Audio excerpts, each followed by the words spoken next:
Thank you for joining Wars of the Rosies as we begin with part 1 of the History of the Jesuits, their origin, progress, doctrines, and designs by G.B. Nicolini of Rome, author of The History of the Pontificate of Pius IX, The Life of Father Gamontzin, etc. Preface. I trust that in the following pages I have succeeded in the task I proposed to myself of conveying to my readers a just and correct idea of the character and aims of the Brotherhood of Loyola. At least I have spared no pains to accomplish this end. I honestly believe that the book was wanted, for liberal institutions and civil and religious freedom have no greater enemies than that cunning fraternity. While it is equally true that altogether the Jesuits are dreaded and detested on all sides as the worst specimen of knaves, there are few who are acquainted with their eventful history, and with all those arts by which the fathers have earned for themselves a disgraceful celebrity. The fault does not altogether lie with the public, for, strange to say, there is no serious and complete history of this wonderful society. I have done my best to supply the deficiency, and I indulge the hope that, if the book is fortunate enough to challenge public opinion, it may be productive of some good. In no other epoch of history,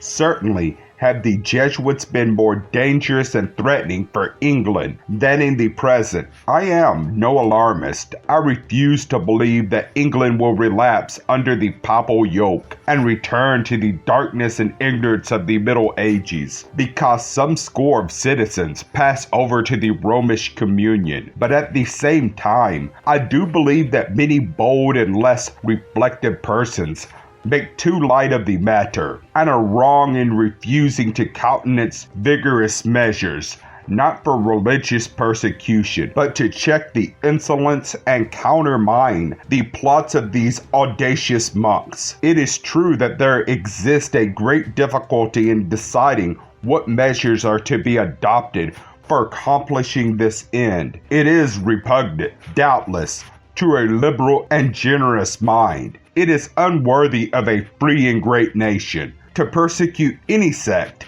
and to make different castes in the same body of citizens. But it may be fair to ask, are monks, and especially Jesuits, really English citizens in the strictest sense of the word? Do they recognize Queen Victoria as their legitimate sovereign? Are they prepared to yield a loyal obedience to the laws of the land? To all these questions, I answer no. Even when born in England, they do not consider themselves Englishmen. They claim the privileges which the name confers, but they will not accept the obligations it imposes. Their country is Rome, their sovereign the Pope, their laws and commandments of their general. England they consider an accursed land, Englishmen heretics, whom they are under an obligation to combat. The perusal of this work will, I imagine, prove beyond the possibility of contradiction that, from their origin, the Jesuits have constantly and energetically labored towards this object. I cannot too much impress upon the minds of my readers that the Jesuits, by their very calling, by the very essence of their institution, are bound to seek, by every means, right or wrong, the destruction of Protestantism. This is the condition of their existence, the duty they must fulfill, or cease to be Jesuits. Accordingly, we find them in this evil dilemma. Either the Jesuits fulfill the duties of their calling or not. In the first instance, they must be considered as the bitterest enemy of the Protestant faith. In the second, as bad and untrustworthy priest. And in both cases, therefore, to be equally regarded with aversion and distrust. Can no measure then be taken against these aliens who reside in England purposely to trouble her peace? Cannot a nation do something to protect itself without incurring the reproach of being intolerant. What, when some English writers and newspapers insist that measures should be taken against certain other foreigners who trouble not the peace of Great Britain, though they may disturb the imperial dreams of a neighboring tyrant. And when the local authorities in Jersey have, to a certain extent, resorted to such measures, shall England be denied the right to take steps against the enemies of her faith, her glory, and her prosperity? The important point of the question which I submit to the consideration of those who, indifferent in matters of religion, care very little whether Jesuits convert a half of the nation to Romanism is this. In England, the religious question involves also the question of national peace, greatness, and prosperity. If one half of England were Papist, Queen Victoria, in given circumstances, could not depend upon the allegiance of her subjects, nor the Parliament on the execution of the laws. It may be that the priest, to be liberal in my hypothesis, will teach the ignorant and bigoted popish population to respect and obey the Queen, but most assuredly they will also command them, and, moreover, under penalty of eternal damnation, to obey in preference the orders of the Pope if they are in contradiction to those of the sovereign. Their cry will be, the Pope before the Queen, the canon laws before the civil code. Now I ask, if the Pope were sure of being obeyed by half the English population, would England long enjoy her liberties? Would she prosper in her enterprises and continue to be, without contradiction, the first and most powerful nation of Europe? Can it be imagined that admirable combination of rights and duties embodied in the Constitution, that respect of the sovereign for the rights of the citizens and the unaffected love of the people for the sovereign, which form the real strength and power of Britain, could be long preserved? I need not insist further on this point. I believe, however, I have said enough to show that, whether any other measures can be taken against this insidious order or not, the clause in the Emancipation Act concerning the religious communities should be rigorously executed. I am sensible that the above remarks would perhaps have been more appropriate to the conclusion of the work, but as they have not a general character, but are considerations more particularly submitted to an English public, I thought it better to consign them to the preface, which may be modified according to place and circumstances, without altering the general features of the work to which it belongs. In the compilation of this work, I have studiously kept my promise not to advance a single fact for which I could not produce unquestionable authority.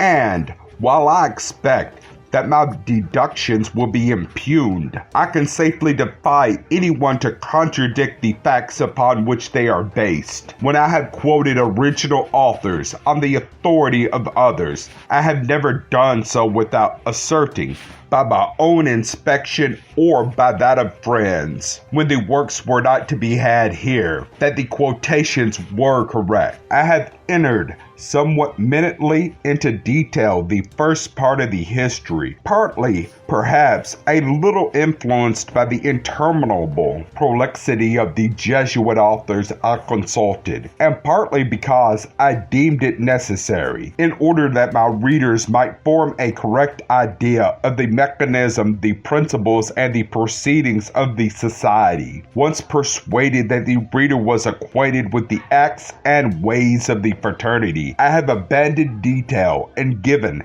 such broad features of the principal events as might afford instructive lessons.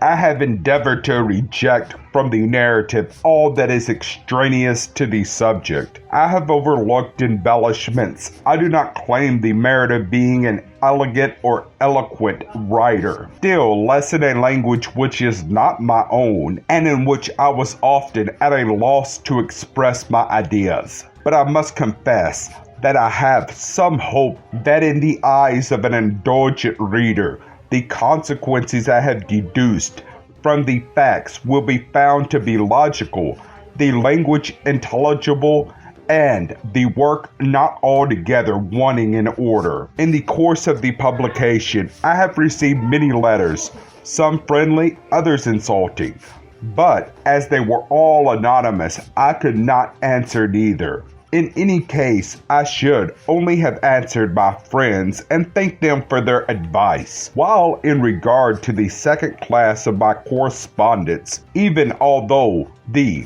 modest authors have not deemed it prudent to conceal their names, I should assuredly not have condescended to furnish a reply, contenting myself with a simple reflection that it is naturally unpalatable to the culprit to have his crimes dragged into the light of day. I cannot conclude this preface without expressing my warmest gratitude to the librarians of the different public establishments in Edinburgh, especially to the librarian of the Advocates' Library and his assistants for the liberal manner in which they have put at my disposal the books contained in their collections. Finally, as I am sensible, from a conviction of my own insufficiency, that the work cannot be productive to me of either renown or consideration, my chief hope is that it may prove useful and beneficial to some portion at least of the English community. Otherwise, I should indeed have cause immensely to regret my pains and my labor.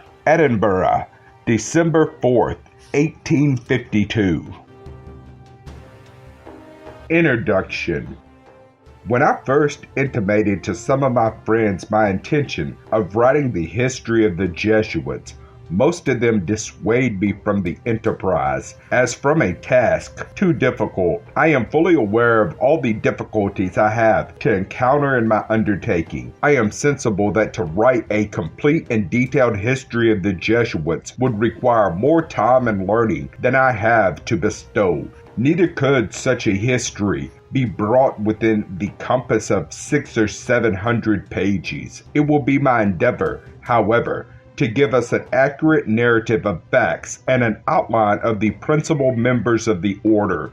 Thus much, at least, with the aid of time, patience, and study, may be archived by one. I confess, too, that I am engaged by a sense of the intrinsic interest of the subject itself, which may well do much to cast a veil over my imperfect treatment of it. For, amidst the general wreck and decay of all human things, amidst the rise and fall of dynasties, nay, the empires themselves and whole nations of men, the inquirer may indeed give us pause, wherein lie the seeds of that vitality in the original constitution of the Jesuits, which has served during 3 centuries to maintain the ranks of the society, under many shocks, still unbroken. A sufficient answer to this inquiry will, I trust, be developed during the course of my narrative. The main difficulty of my subject, as will be readily understood,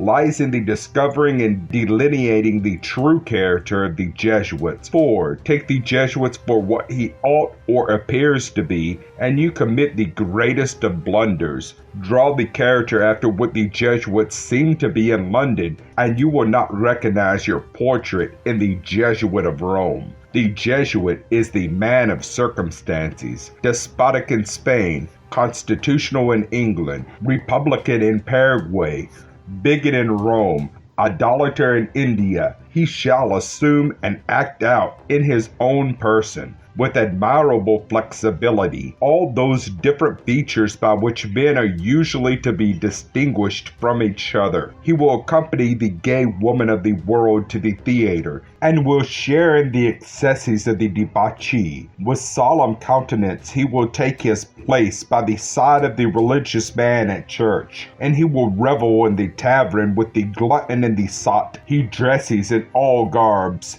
speaks all languages, knows all customs, is present everywhere, though nowhere recognized, and all this, it should seem, O monstrous blaspheme, for the greater glory of God, ad maiorem Dei gloriam.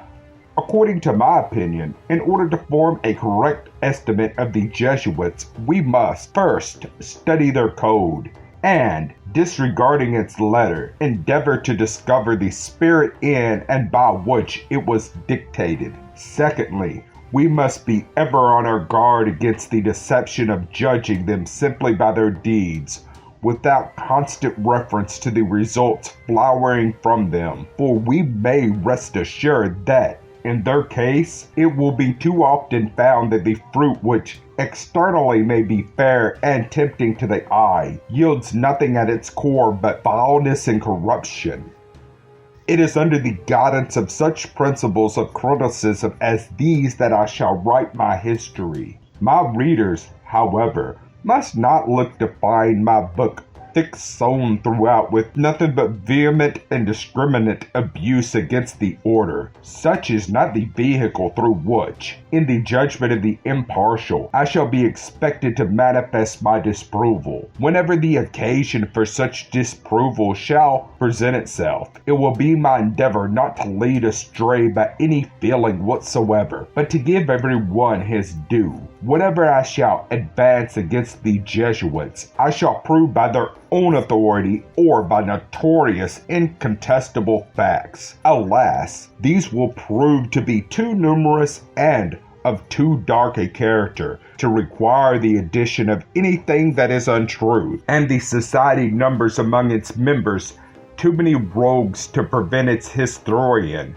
if indeed one so unjust could be found, from making credible mention, for poor humanity's sake, of the few honest, if misguided, ones he may chance to meet on his way. I hope my readers will be indulgent to me if I promise that I will spare neither trouble nor excursion to surmount all the difficulties that lie in my path, and to present in as true as light as possible the crafty disciples of the Brotherhood of Loyola. Thank you for watching, and please don't forget to share, like, subscribe, and comment. And if you can, please consider donating to Wars of the Rosies. Links to PayPal and Patreon are in the description. Thank you so very much.